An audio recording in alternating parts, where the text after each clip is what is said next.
Bowl. Yeah.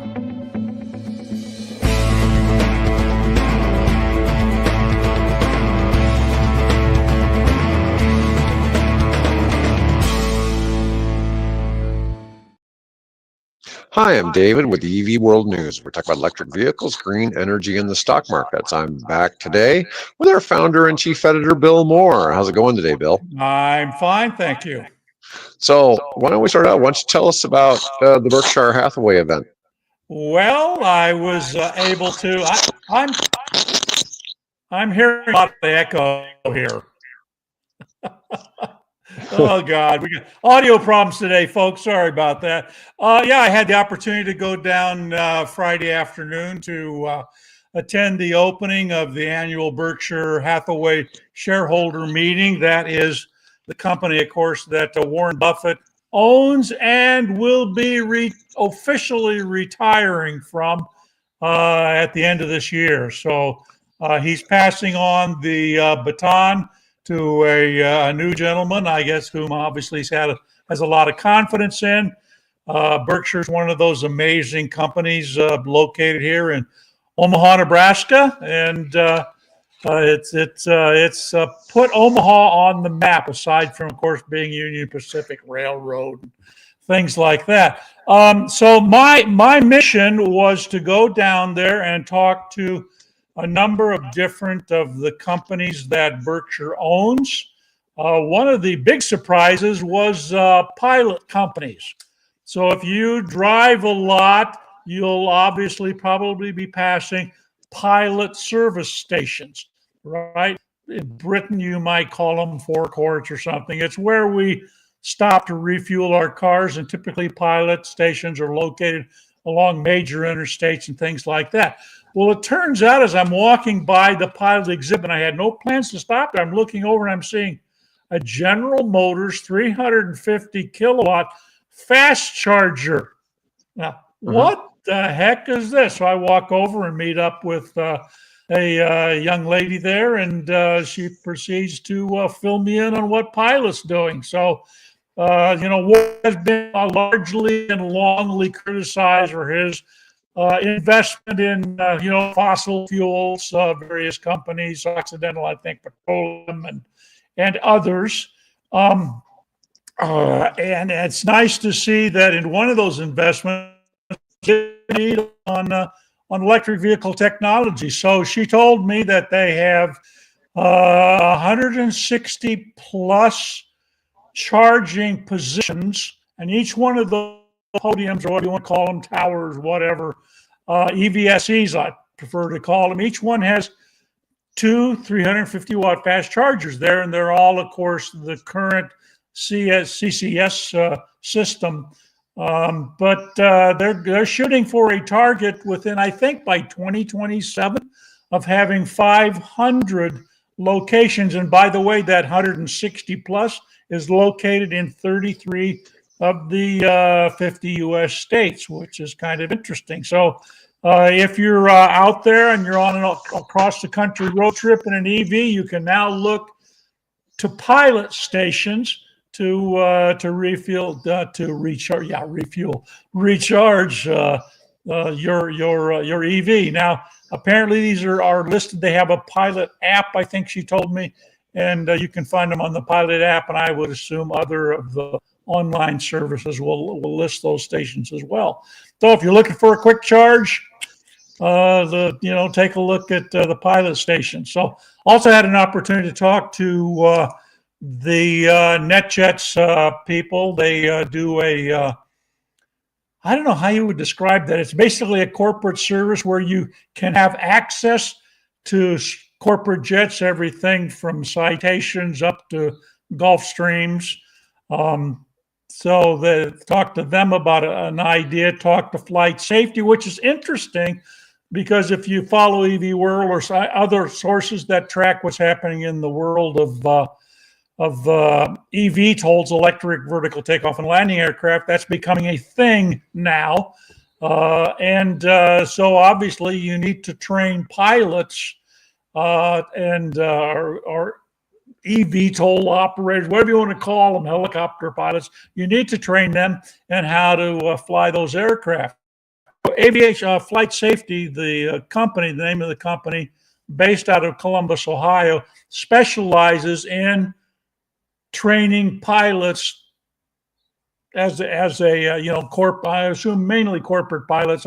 Most jet airline services have their own training centers, but this is for the corporate guys, and they have now introduced I think she told me, this is Barbara Telek, is her name, who is the president of Flight Safety, that they now have a simulator set up and things like that to train pilots in flying EV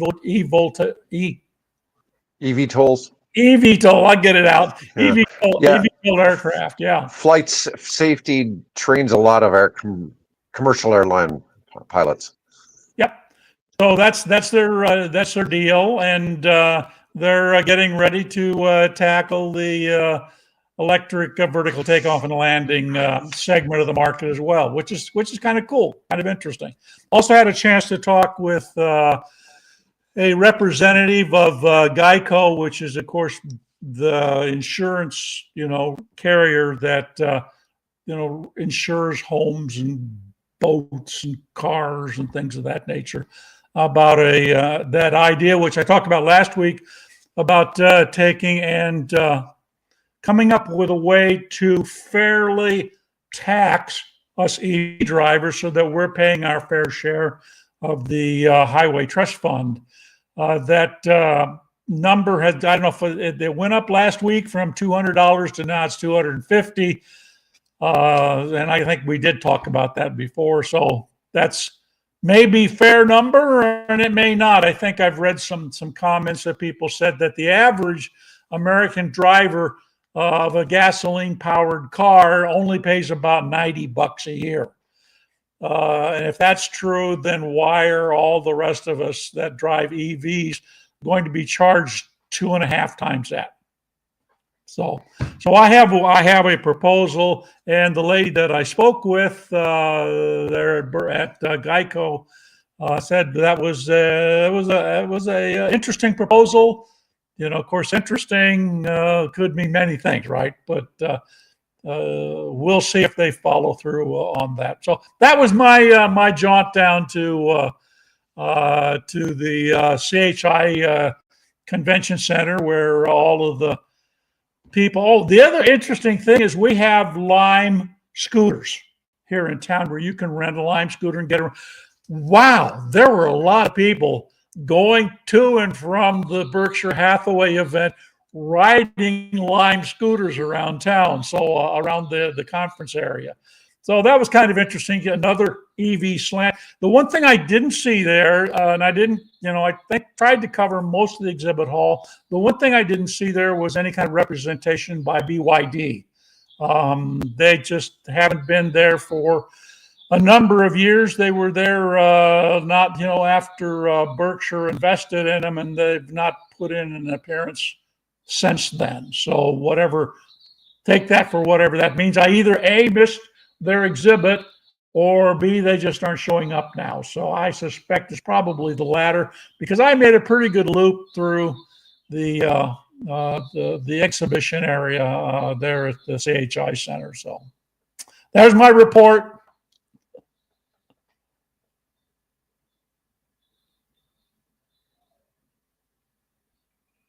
Are you still with me?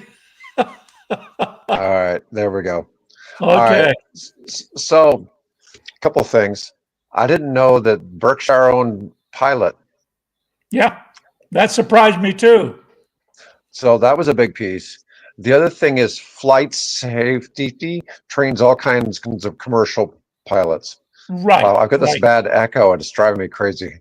Yeah, I know. I was getting it. I was getting it earlier too. I don't know why we're getting that, but anyway, that they most of your large aviation companies, airlines, commercial airlines, have their own training centers.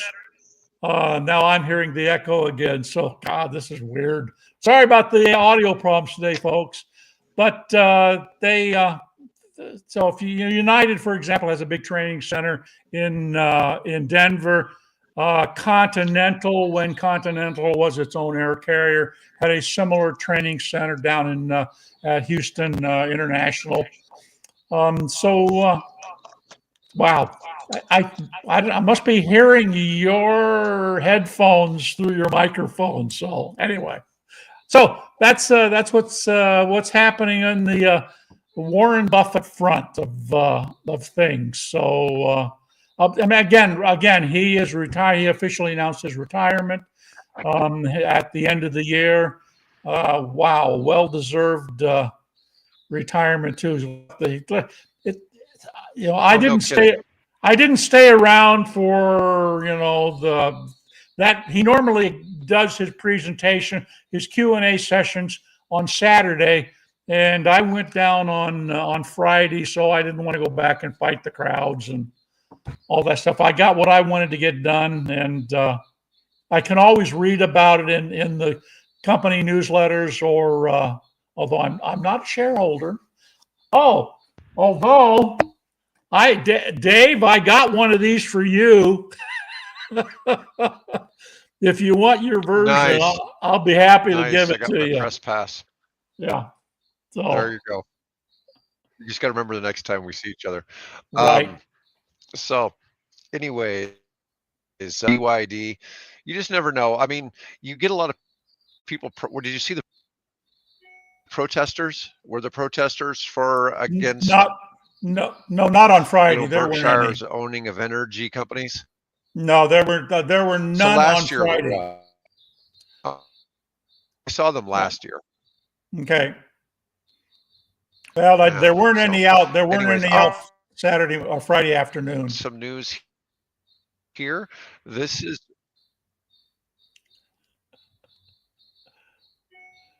wow. It must be squirrels chewing on your on your fiber optic, my friend.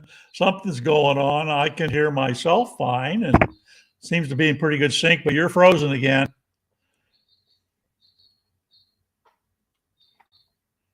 there. We go. I had. I keep. You're center. Yeah, you're in the yard. Okay. Well, that must be what's going on. Put over my fiber up. How about you switch to your other camera? Oh, this is a challenge. All right, there we go. Am I centered? Yeah, you're good now, right there. Yeah. Okay. Okay. Well, we'll see how this plays out now. Okay, get rid of the middle one. Okay. You still hear me okay? Yep, I hear you fine. You're coming through great now. This is entertaining. Anyways, I'm not sure what's going on. We're in so much trouble with my audio. Let's blame Joe Biden. It's his fault. It's the Pope's fault. I'm going to blame it on the Pope. Okay, so solar and wind have reached an all-time high of 83 terawatt hours. And I'm having trouble speaking because of the echo. So 24.4% of the total share of the power mix, which has dropped coal to about 17. 17%? Yes. In the U.S., or is this global? This is just the U.S. Just the U.S., okay. Yeah, but it's a pretty big change. Yeah, but I thought that guy in D.C. Digs coal. What's going on? I don't know, does he? Well, that's what, they hold up these placards, the miners stand behind him. Oh, by the one that he cut their black lung benefits to, stand behind him and say, he digs coal. I wish he would. I wish he would. I wish he would literally go down. I've been down mine base, and God, I cannot imagine working in that kind of a situation, hours on end, day after day, year after year, and then you come up at age 40 or age 45 and you can't even breathe anymore. So yeah, good fuel source, America. All right, let's move on. So we had something about the Kia EV3. Now they've got another one, the EV4. Mm-hmm. And let's see. I assume this is also not a US. Probably not. The interesting Kia's, was it both Kia and I think Hyundai sales had a significant drop here the last, I think last quarter or last month. I don't remember exactly which. Again, do a keyword search for Kia or Hyundai, and you'll probably bring it up on our search engine. But yeah, they're still pumping out vehicles, and they're still focused on. Interestingly, they're still focused on hydrogen. They brought out a new SUV, pretty attractive car actually. That's a hydrogen fuel cell SUV. Yeah, they got another SUV called the EV5. Is the fourth best-selling EV. Well, that was for, I don't know, I guess in overseas markets. Right. Yeah, some of these we'll see here, and some of them we won't. Yeah, they show a couple of pictures here. Let's see what we got.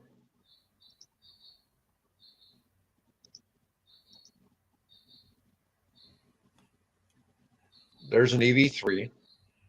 Okay, waiting for it to come up on my display. There we go. Okay. And then here's an EV5. The rear view of it. Kind of all the Kias and Hyundais look the same. Let's see. And here's the EV4. Yeah. Although that looks like an American desert scene there. So maybe that's a U.S. bound one. Yeah, maybe it's a mock-up. Photoshop. Yeah, it's pretty easy to do. Some pretty good picture. Wow, some of the stuff is just downright amazing. Guys all bound up with muscles and a lightsaber. There you go. Oh yeah, God. Or wearing the papal crown. The fish head thing. That's really interesting. Well, that was AI. Yeah. Oh, of course it was. Yeah. Yeah. They didn't make him Pope. Oh, is he hoping that the conclave will include him as a nominee? Oh God. The car identified as his MS-13. The Kias. Well, maybe. All right. This came up too. Here's another one random. Vinfast makes a small bus. I thought it was going to be like the Volkswagen. No. Oh no! It's a legitimate bus. Yeah, it's a national sort of school bus. Yeah, absolutely. Why not? Yeah, this looks like for the special ed kids. No, that's a nice looking bus. Again, electric. Now, will it be? I would suspect it'll probably be marketed initially in Southeast Asia. Sure. Thailand and Indonesia and places like that would make a lot of, as well as obviously Vietnam. So think about that. How far that country has come. We basically fought a war there for 20 years, left casualties on the ground on both sides of that, Vietnamese or American casualties. And now look, they're up and coming. I can't say that they're on the caliber of a BYD or a Tesla, but dang, they're coming up with some interesting EV products. So good on them.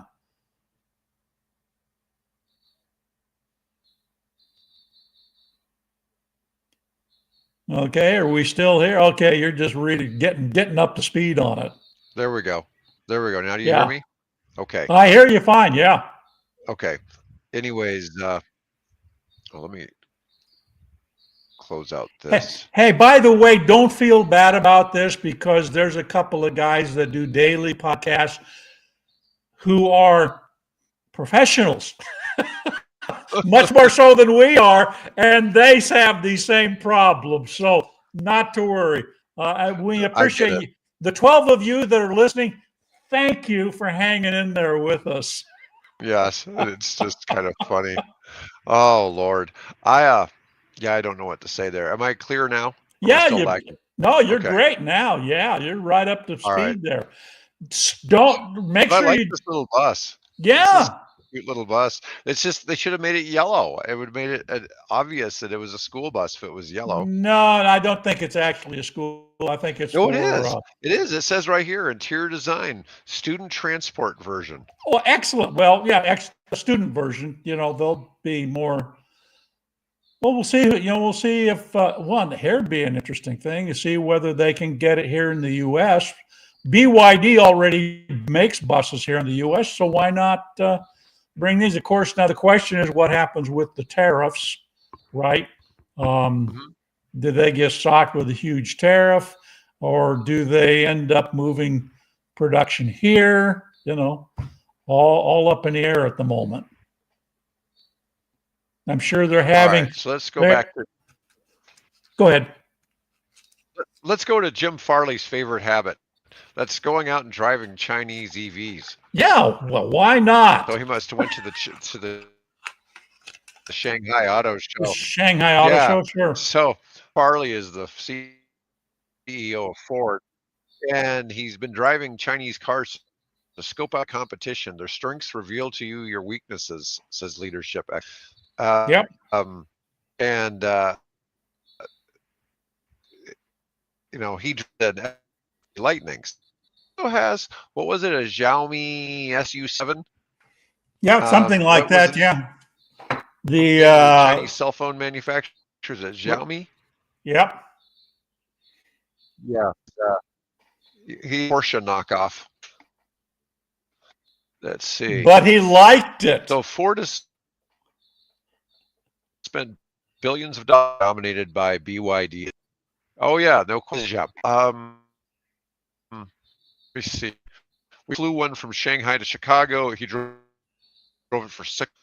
He didn't want to give it up.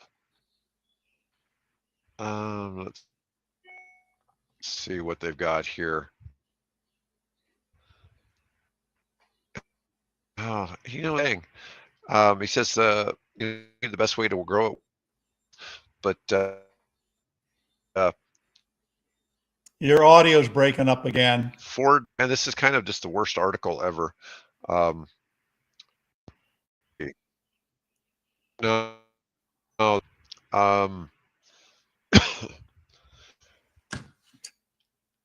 this can be useful. Costco CE Trader knows for market research. Wow. Hey, Dave, your audio. Much more about Farley. Yeah, your audio sucks right now.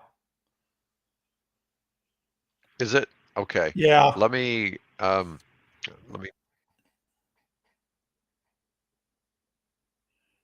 Sorry about that, folks. We're having issues here. Technical issues beyond our control. Yeah, you should be able to hear me okay. Yeah, I hear you great. Yeah. Now, All right. but now you're echoing. Yeah, well, it was echoing in my ear. That was even worse. Yeah. Let me see if I put this in. The problem is I only hear myself. Okay, I can hear you fine. Okay. All right, great. All right. Anyways, scientists make surprising finding that all electric drivers should hear has been largely overlooked till now. This was something that came from a team of South Korean experts. And they were talking about how you should never completely run out your battery. Yeah. And it says battery packs which power electric vehicles and other everyday tech degrade, but they degrade less slowly if you don't let them run all the way down. Right. Now, I know, like with my cell phones, I never let them run all the way down.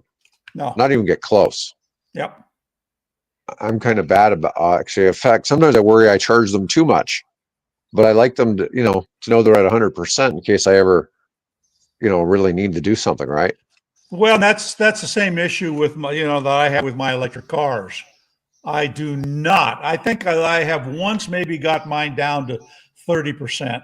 And that was, most time once it gets down to around 50% or so, it gets plugged back in. So,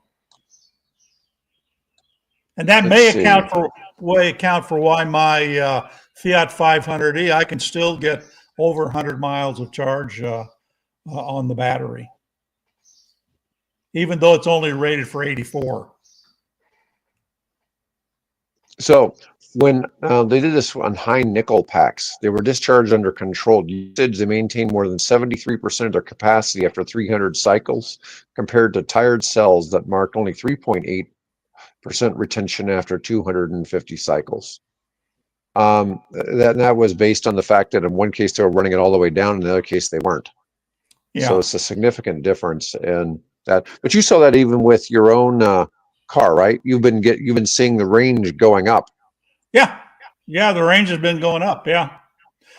The interesting thing about this particular article is the fact that as you get that battery down, what's happening in there is the chemistry inside the battery actually begins to generate oxygen. And that's what causes the batteries to swell. And that's what then leads to problems with potential short outs and, runaway fires on the lithium and things. So that was fascinating, was the fact that a battery will actually generate oxygen as it's.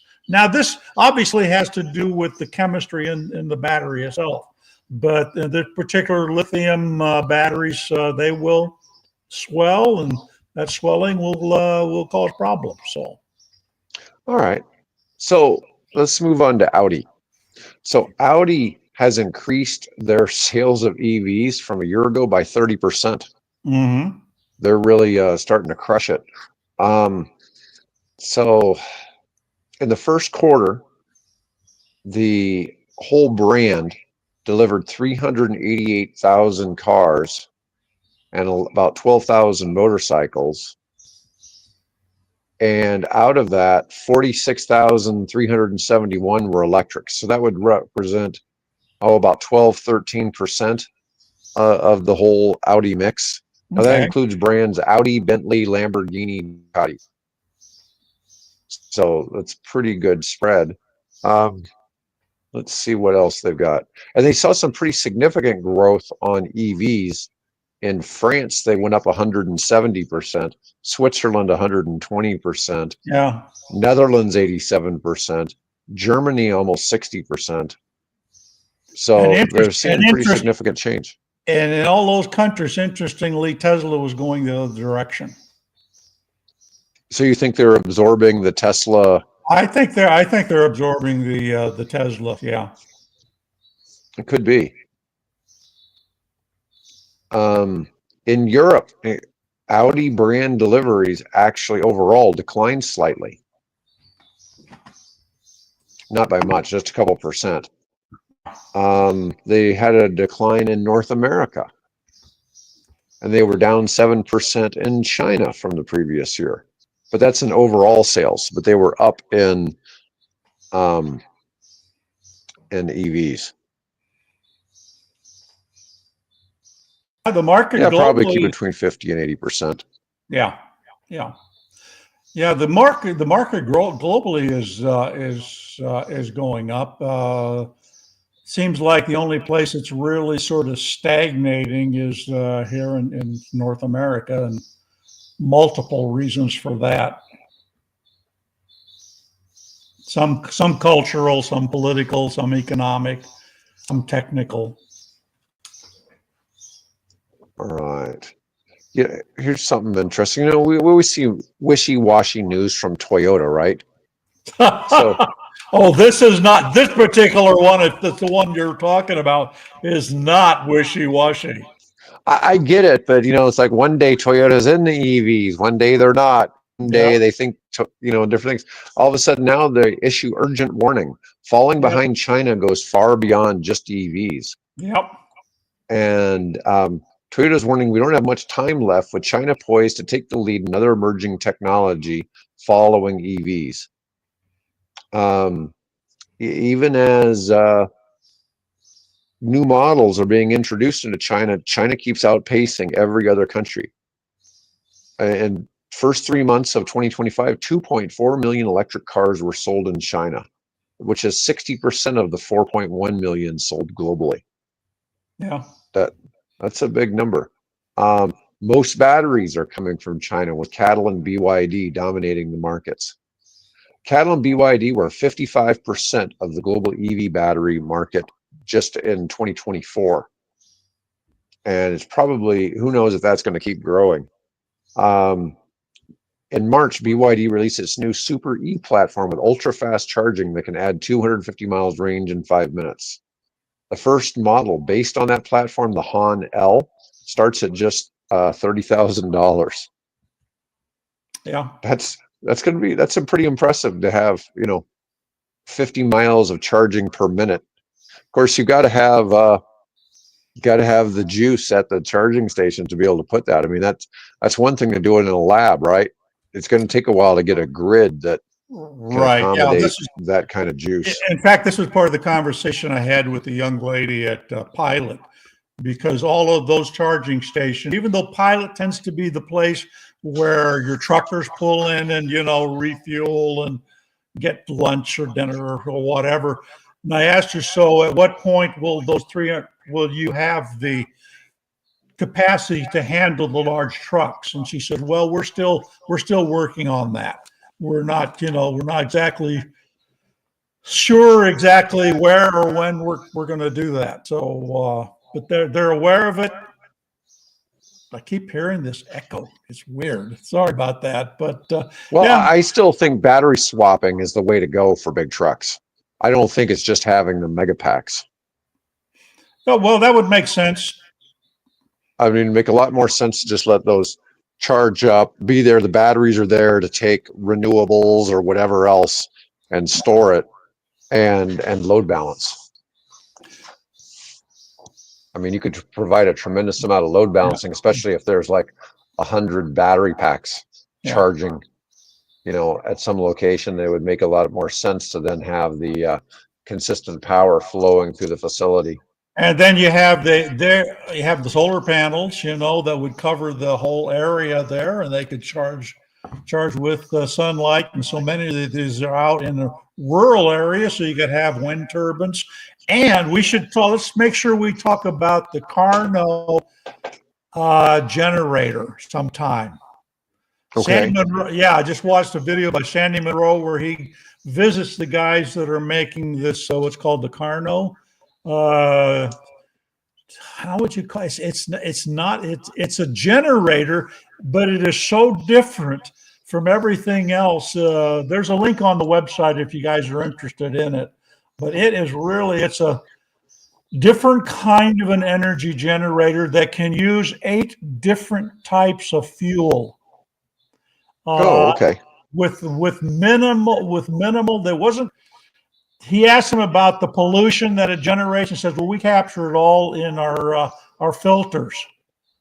So doesn't even apparently generate any CO2 or carbon monoxide or anything like that. So fascinating. So if you check out the website and look for the link to the San Monroe, or just go to, do a search for Carno, Karno, I think it's called.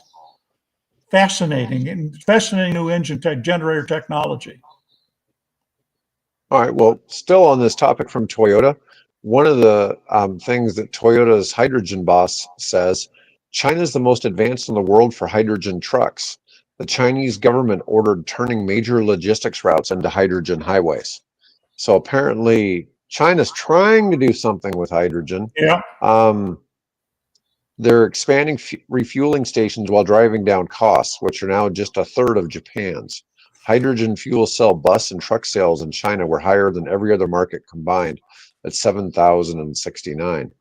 I find that fascinating. It's like, are they able to bring down the cost of hydrogen? Make it actually viable? I mean, because Well, everywhere else we see it, it just doesn't work out economically. yeah. Let's talk about whatever subsidies the governments are providing them. That's true. There's That's no because question. they really subsidize a lot of this technology. Let me see. In April, BYD sold 80,000 vehicles overseas in its fifth straight month of growth. They sold over 380,000 new energy vehicles. 195,000 were purely electric in April.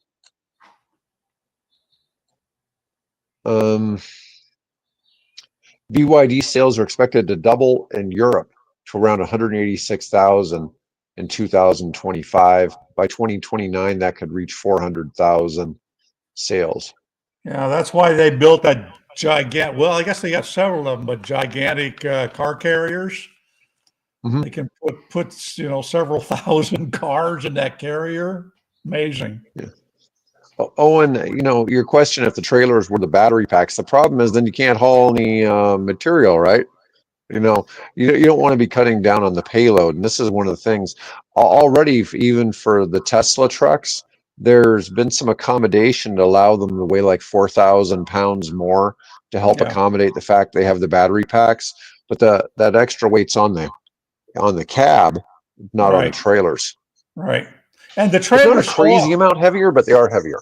Yeah, the trailers typically can be owned by the hauling company. It can be hauled by independent operators who rent them out. It's whereas who owns the truck, but you may not know who owns the trailer. But I suppose that the trailers could be equipped with a system that allows them to attach third-party batteries and work out some kind of a deal like that. There's a lot of empty space under, between those axles. But then what does that do to the weight of the thing as you're going through the scales, right? Mm-hmm. How does the state adjust to that, whether it has batteries or not? All right, Bill, let's talk about some politics. That's our favorite topic, right? Oh, absolutely. So the U.S. House votes to bar California 2035 electric vehicle plan. Now, Bill, I'm not a favor. I'm not a fan of mandates, but I am a huge fan of states' rights. Okay, and we have these arguments all the time. It's like, well, we think that should be part of the states should have that. The federal. So I don't really see why the federal government is trying to interfere with California. I don't agree that California should have the mandates, but at the same time, I don't think the federal government should be interfering with what California is doing. Yeah, let California make that decision. Now, the thing that complicates all this, the fact that states' rights allow other states to copy what California's doing. So you got 13, 14, 15, whatever that number is at the moment, states who are copying that exception that was given to them. And this is what's pissing all the car makers off and the oil companies off and their lobbyists. Well, states' rights, but that shouldn't apply to this. So yeah, it's I don't know how far that's going to go. Can they actually force? Well, I guess they could say, well, you're not going to get any more highway subsidy funds. We're going to cut off funding to the state of California if you keep this mandate. I suppose, given the tenor. I think it's kind of irrelevant. I mean, we're in 2025, and you look at how much, if you look at the models that are in other countries of how fast EV sales grow when they hit a certain point, and you look where California is now, California really doesn't need the mandate to hit those 2035 numbers. I mean, True. I think let's say they're not 100%, but maybe they're 85, 90%. I think they realistically will be there in 2035 anyways. Well, I'm trying to think of this strategically, okay? What you're doing by saying California and you other states, because that would apply to them, because you don't have to follow, you're not allowed to have a mandate. that suddenly, what does that do in terms of American competitiveness? Because we see what the Chinese are doing, right? Already. What does that do in terms of the American automobile industry? Do we just get drowned out by the Chinese competition? They got the batteries. They're producing cars that even Jim Farley says are ahead of where our own car makers are. You got Toyota, for crying out loud, warning about how China is so far ahead of even Toyota, for crying out loud. What does Right. that say about the American industry? Do they have to have? Can they rely strictly on the fact that there's all this competition in the wings, and that'll spur it, or do you need government incentive to make it happen?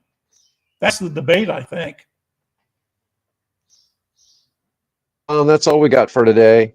I appreciate everybody chiming in and listening to us Thanks, everybody. chatter, especially with my audio problems. Holy crap, I have no idea what's going on today, but I'll be back tomorrow, and I won't have the audio problems tomorrow. We'll figure that out. It's all my fault. It is. Bye. It's Phil's fault. Bye. See ya.